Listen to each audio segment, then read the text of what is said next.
Saúdo a todos na paz do Senhor Jesus. Irmãos, vamos dar continuidade na nossa meditação na Santa Palavra de Deus. E hoje nós estamos fechando o capítulo de número 7 de Atos, E nós vamos estar lendo a mensagem do capítulo inteiro. Vamos estar meditando a partir do versículo 44 nas referências, E que diz o seguinte: E disse o sumo sacerdote: porventura é isto assim? E ele disse: varões, irmãos e pais, ouve, o Deus da glória apareceu a Abraão, nosso pai, estando na Mesopotâmia, antes de habitar em Harã. E lhe disse: sai da tua terra e dentre a tua parentela, e dirige-te à terra que eu te mostrar. Então saiu da terra dos caldeus e habitou em Harã, e dali, depois que seu pai faleceu, foi e trouxe para esta terra em que habitais agora. E então lhe deu nela herança, nem ainda não lhe deu nela herança, nem ainda o espaço de um pé, mas prometeu que lhe daria a posse dela, e depois dele a sua descendência, não tendo ele filho. E falou Deus assim, que a sua descendência seria peregrina em terra alheia, e a sujeitariam à escravidão e a maltrataria por 400 anos. E eu julgarei a nação que o estiver escravizado, disse Deus. E depois disto sairão e me servirão neste lugar.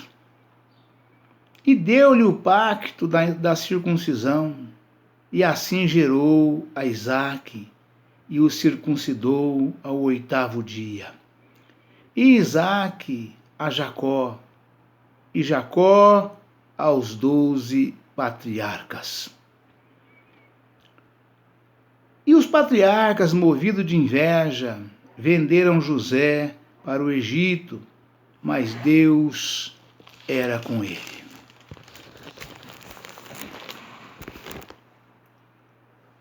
E livrou de todas as suas tribulações, e lhe deu graça e sabedoria ante Faraó, rei do Egito, que o constituiu governador sobre toda a sua casa. Sobreveio então a todo o país do Egito e de Canaã fome e grande tribulação, e nossos pais não achavam alimentos. Mas tendo ouvido Jacó que no Egito havia trigo, enviou ali nossos pais a primeira vez. E na segunda vez foi conhecido por seus irmãos. E na segunda vez foi José conhecido por seus irmãos. E a sua linhagem foi manifesta a Faraó. E José mandou chamar a Jacó, seu pai, e a toda a sua parentela, que era de 75 almas. E Jacó desceu ao Egito, e morreu ele e nossos pais. E foram transportados para Siquém, e depositados na sepultura que Abraão comprara por certa soma de dinheiro aos filhos de Amor, pai de Siquém. Aproximando-se, porém, o tempo da promessa que Deus tinha feito a Abraão, o povo cresceu e se multiplicou no Egito, até que se levantou outro rei que não conhecia a José. Esse, usando de astúcia contra a nossa linhagem, maltratou nossos pais ao ponto de os fazer enjeitar as suas crianças, para que não se multiplicassem. Nesse tempo nasceu Moisés, e era muito formoso, e foi criado 3 meses em casa de seu pai. E sendo enjeitado, tomou a filha de Faraó e o criou como seu filho. E Moisés foi instruído em toda a ciência dos egípcios e era poderoso em suas palavras e obras. Glória a Deus, aleluia, Jesus. E quando completou a idade de 40 anos, veio-lhe ao coração ir visitar seus irmãos, os filhos de Israel. E vendo maltratado um deles, o defendeu e vingou o ofendido, matando o egípcio. E ele cuidava que seus irmãos entenderiam que Deus lhes havia de dar liberdade pela sua mão, mas eles não entenderam. E no dia seguinte, pelejando eles, foi por eles visto e quis levá-los à paz, dizendo: varões, sois irmãos, por que vos agravais um ao outro? E o que ofendia o seu próximo o repeliu, dizendo: quem te constituiu príncipe e juiz sobre nós? Queres tu matar-me, como ontem mataste o egípcio? E a esta palavra fugiu Moisés e esteve como estrangeiro na terra de Midian, onde gerou 2 filhos. E completados 40 anos, apareceu-lhe o anjo do Senhor no deserto do Monte Sinai, numa chama de fogo de um sarçal. Então Moisés, quando viu isto, se maravilhou da visão, e aproximando-se para observar, foi-lhe dirigida a voz do Senhor, dizendo: eu sou o Deus de teus pais, o Deus de Abraão, e o Deus de Isaque, e o Deus de Jacó. E Moisés, todo trêmulo, não ousava olhar, e disse-lhe o Senhor: tira a sandália dos teus pés, porque o lugar em que estás é terra santa. Tendo visto atentamente a aflição do meu povo que está no Egito, e ouvi os seus gemidos, e desci a livrá-los. Agora, pois, vem e enviar-te-ei ao Egito. Aleluia, Jesus. A este Moisés, ao qual haviam negado, dizendo: quem te constituiu príncipe e juiz? A este enviou Deus como príncipe e libertador, pela mão do anjo que lhe aparecera no sarçal. Foi este que os conduziu para fora, fazendo prodígios e sinais na terra do Egito, no Mar Vermelho e no deserto por 40 anos. Este é aquele Moisés que disse aos filhos de Israel: o Senhor, vosso Deus, vos levantará dentre vossos irmãos um profeta como eu, a ele ouvireis. Este é o que esteve entre a congregação no deserto com o anjo que lhe falava no Monte Sinai, e com nossos pais, o qual recebeu as palavras de vida para nos dar, ao qual nossos pais não quiseram obedecer, antes o rejeitaram, e em seu coração se tornaram ao Egito, dizendo a Arão: faze-nos deuses que vão adiante de nós, porque a esse Moisés que nos tirou da terra do Egito, não sabemos o que lhe aconteceu. E naqueles dias fizeram o bezerro, e ofereceram sacrifícios ao ídolo e se alegraram nas suas obras das suas mãos. Mas Deus se afastou e os abandonou a que servissem ao exército do céu, como está escrito no livro dos profetas: porventura me oferecestes vítimas e sacrifícios no deserto por 40 anos, ó casa de Israel.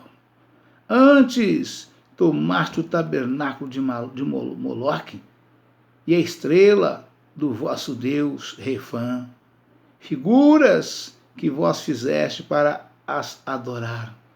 Transportar-vos-ei, pois, para além de Babilônia. E estava entre nossos pais no deserto, no tabernáculo do testemunho, como ordenar aquele que disse a Moisés que o fizesse segundo o modelo que tinha visto, o qual nossos pais, recebendo-o, também o levaram com Josué, quando entraram na posse das nações que Deus lançou para fora da presença de nossos pais, até aos dias de Davi, que achou graça diante de Deus e pediu que pudesse achar tabernáculo para o Deus de Jacó. E Salomão lhe edificou casa, mas o Altíssimo não habita em templos feitos por mãos de homens, como diz o profeta: o céu é o meu trono, e a terra o estrado dos meus pés. Que casa me edificareis, diz o Senhor? Ou qual é o lugar do meu repouso? Glória a Deus, aleluia, Jesus. Porventura não fez a minha mão todas estas coisas? Homem de dura cerviz e incircunciso de coração e ouvido, mas sempre resistis ao Espírito Santo. Assim vós sois como vossos pais. A qual dos profetas não perseguiram vossos pais? Até mataram os que anteriormente anunciavam a vinda do justo. Glória a Deus, aleluia, Jesus. Louvado seja Deus, do qual vós agora foste traidores e homicidas, vós que recebestes a lei por ordenação dos anjos, e não as guardastes. E ouvindo eles isto, enfureciaram-se contra ele. Glória a Deus, aleluia, Jesus.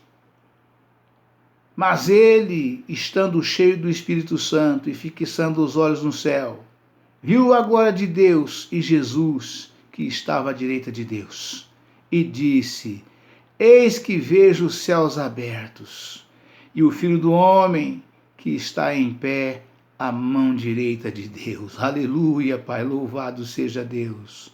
Mas eles gritaram com grande voz, taparam os ouvidos e arremeteram unânimes contra ele, e expulsando-o da cidade, o apedrejavam. E as testemunhas depuseram as suas vestes aos pés de um jovem chamado Saulo. Aleluia, Pai. E apedrejaram a Estevão, que em invocação dizia: Senhor Jesus, recebe o meu espírito. E pondo-se de joelhos, clamou com grande voz: Senhor, não lhes imputes este pecado. E tendo dito isto, adormeceu. Irmãos, estas palavras todas que nós acabamos de ler aqui agora, quem disse essas coisas todas foi Estevão, né? O diácono Estevão, né? Ali o principal dos 7 diáconos que foi levantado, né? Quando foi criada a instituição dos apóstolos, dos diáconos, né? Criada pelos apóstolos, né? Porque houve ali aquela contenda, aquela murmuração, né? Sobre as viúvas, né? As viúvas dos gregos, né? contra os hebreus, porque eles murmuraram contra os hebreus, dizendo que as suas viúvas eram rejeitadas no ministério cotidiano da igreja, né?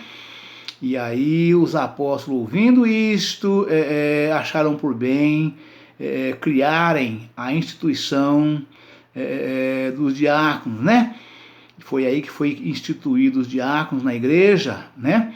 Para que pudesse servir às mesas, né?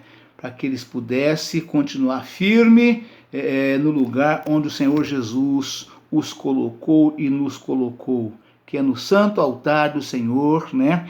Cuidando da oração e da palavra, né?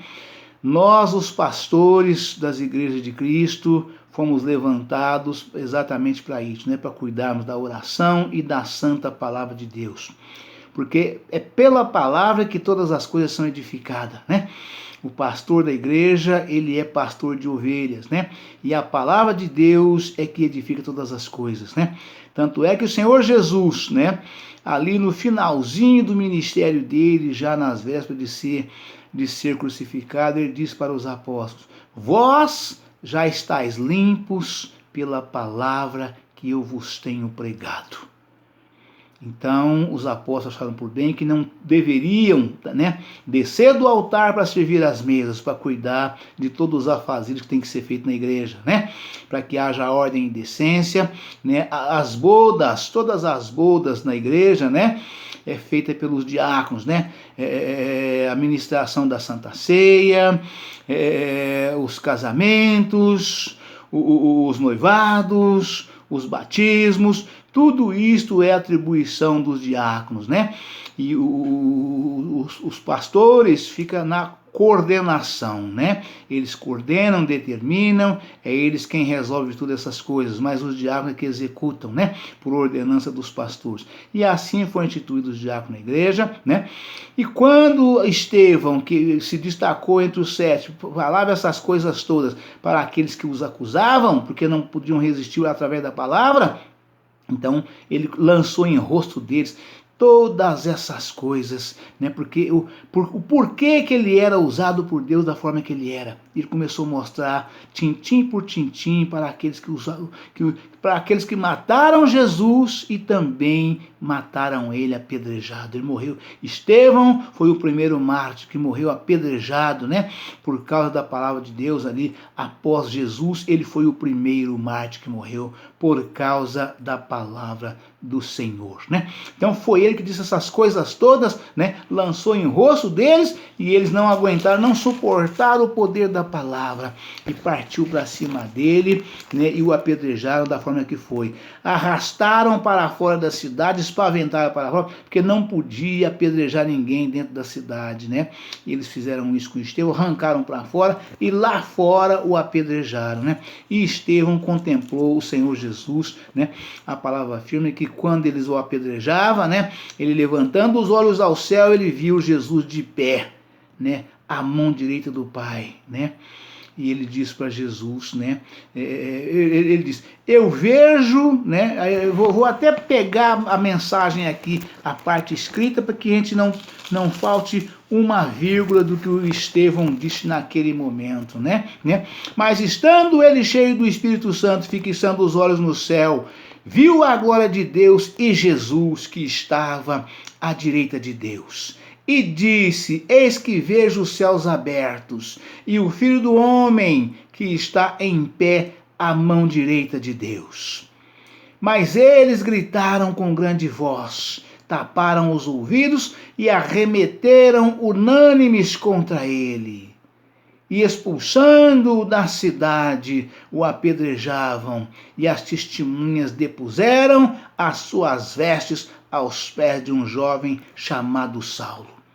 Este jovem, para quem não tem intimidade com a palavra de Deus, esse jovem que chamava Saulo, né, é o que depois que foi convertido, depois que Jesus derrubou ele do cavalo e cegou ele dos olhos, e fez ele se curvar, entender, né, e se converter, né? Aí Jesus trocou o nome dele para Paulo, né? Ele deixou de chamar Saulo e passou a chamar Paulo, né?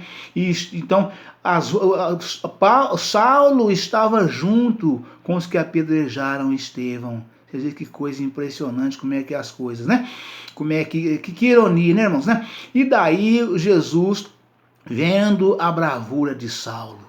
Saulo era o herói, né? Era o grande herói daqueles, né? Era o grande líder daqueles que mataram Estevão apedrejado, né? Tanto é verdade que eles arrancaram as vestes de Estevão para ser apedrejado e colocou as roupas de Estevão aos pés de Saulo, né, para mostrar para Saulo, né, que o que eles tinham feito, né? A palavra de Deus não diz que Saulo ajudou a lançar pedra, mas que Saulo consentiu na morte de Estevão. Ele estava ali, era o líder deles, né? Mas este tornou-se um dos maiores apóstolos de Cristo após a sua conversão, após Jesus ter metido o anzol no beiço dele e puxado, como diz a palavra de Deus, né? Tornou-se o grande apóstolo Paulo, né? Que hoje a igreja de Cristo inteira, né, prega constantemente, né, os seus evangelhos que ele escreveu, né, dado pelo Senhor Jesus através do divino Espírito Santo do Senhor, né? O grande apóstolo Paulo, que antes chamava-se Saulo. É ele que foi colocado as vestes aos pés dele. E apedrejaram a Estevão, que em invocação dizia: Senhor Jesus, recebe o meu espírito. E pondo-se de joelhos, clamou com grande voz: Senhor, não lhes imputes este pecado. E tendo dito isto, adormeceu. Ou seja, olha a grandeza de um servo de Deus, de um verdadeiro servo de Deus. Ali, agonizando para morrer nos últimos instantes, né? Ele, olhando aos céus, disse para o Senhor, né? Para que o Senhor não imputasse àqueles que o mataram este pecado, pedindo que o Senhor os perdoasse, né? Então é coisa linda quando a pessoa verdadeiramente é servo de Deus, né? A forma que o homem, como é o coração de um verdadeiro servo do Senhor. Amém, irmãos? Glória a Deus, aleluia, Jesus. Vamos já rapidinho para as referências, para que nós possamos tentar encerrar o capítulo 7 hoje aqui nesse momento. Amém? Louvado seja Deus, glória a Jesus, aleluia, Senhor. Vou pegar a leitura do partir do verso 42 para facilitar a ligação como nós encerramos ontem, né? Deus os abandonou. As palavras de Estevão refletem um princípio bem estabelecido nas Escrituras e na história da redenção. Aqueles que persistem em repudiar a Deus não somente são abandonados por Ele, como também são entregues à influência do mal, de Satanás e da imoralidade. Confira em Romanos, capítulo 1, versículo 24 ao 28. Ao contrário da crença popular, Deus não continuará demonstrando amor e perdão, caso não haja resposta da nossa parte.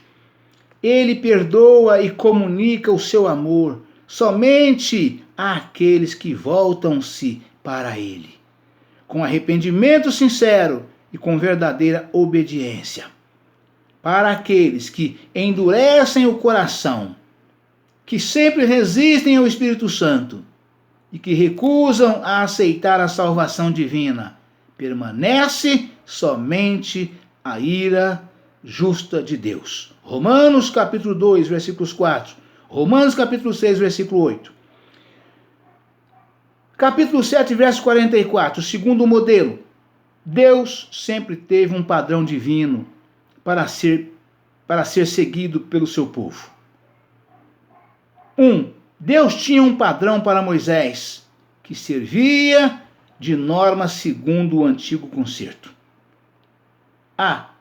Em Êxodo 12, Deus deu a Moisés instruções específicas para a primeira Páscoa no Egito, que se tornou padrão para todas as gerações subsequentes dos israelitas. B. Em Êxodo 20, Deus deu a Moisés os 10 mandamentos como padrão e norma moral para todas as gerações subsequentes. C. Em Êxodo 25, Deus mandou Moisés levantar um tabernáculo no meio do arraial de Israel, como cópia e sombra das coisas celestiais e da redenção que Deus planejava levar a efeito através do Senhor Jesus Cristo na terra. Moisés fez cuidadosamente o tabernáculo e todos os seus pertences, conforme o modelo que Deus estabelecera na sua sabedoria. Êxodo, capítulo 25, versículo 9 ao 40. Confira em Hebreus, capítulo 8, versículos 1 ao 5. Segundo, tão certamente como Deus tinha um padrão para o tabernáculo segundo o antigo concerto, ele tem um padrão para a sua igreja, segundo o novo concerto. Os apóstolos do Novo Testamento não resolveram de modo arbitrário, aleatório, como a igreja seria constituída. Porque o Pai e o Filho, mediante o que o Espírito Santo registrou nos evangelhos, nos Atos dos Apóstolos, nas epístolas e nas cartas às 7 igrejas. Apocalipse, capítulo 2, versículo 3. Estabeleceu o padrão apostólico para a igreja. Terceiro, infelizmente, depois da era apostólica, a igreja começou a apartar-se da redenção divina e a modificar o padrão celestial de Deus, ao acomodar-se às culturas e a organização, conforme as ideias humanas e terrenas. O resultado tem sido a proliferação de padrões humanos impostos à igreja.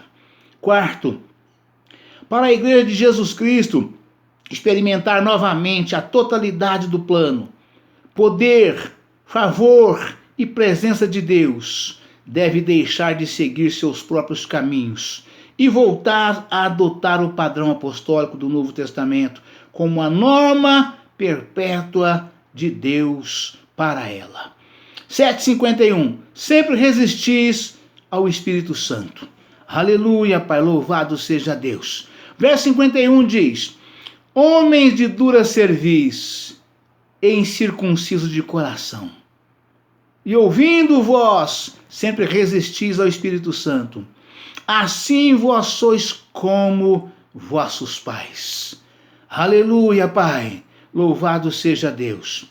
A história de Israel retrata um povo que repetidamente rebelou-se contra Deus e a sua palavra revelada. Ao invés de se submeterem às normas da lei, de sua lei, os israelitas se voltaram para os caminhos e modo de vida das nações ímpias ao seu redor. Mataram os profetas. Aleluia, Pai. Louvado seja Deus. Aleluia, Pai. Santo é o teu nome, Senhor. Mataram os seus profetas que chamavam ao arrependimento e que profetizavam a respeito da vinda de Cristo. Versos 52 e 53. E é isto o que significa resistir ao Espírito Santo. Aleluia, Pai.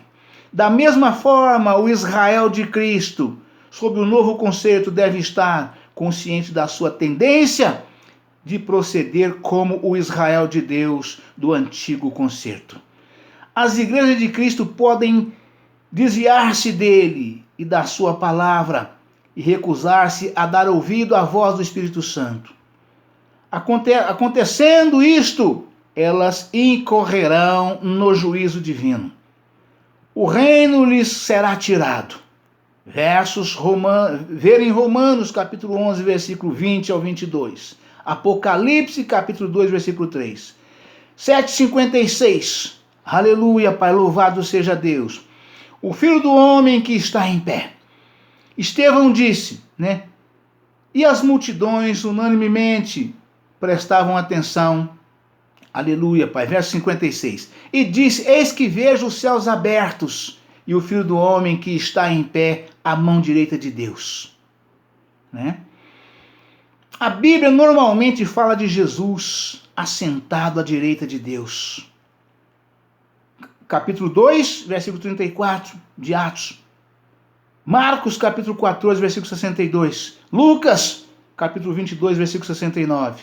Colossenses capítulo 3, versículo 1. Mas aqui, conforme a tradução literal do grego, Jesus colocou-se de pé para dar as boas-vindas ao seu primeiro mártir, que morria por amor a ele. Estevão confessara a Cristo diante dos homens e defendera a fé.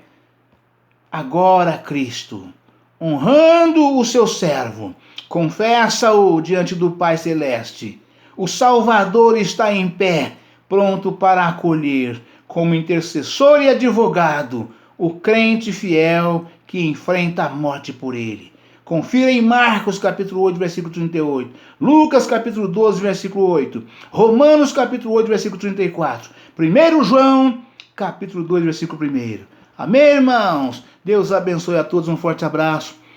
Ficam todos na paz do Senhor Jesus.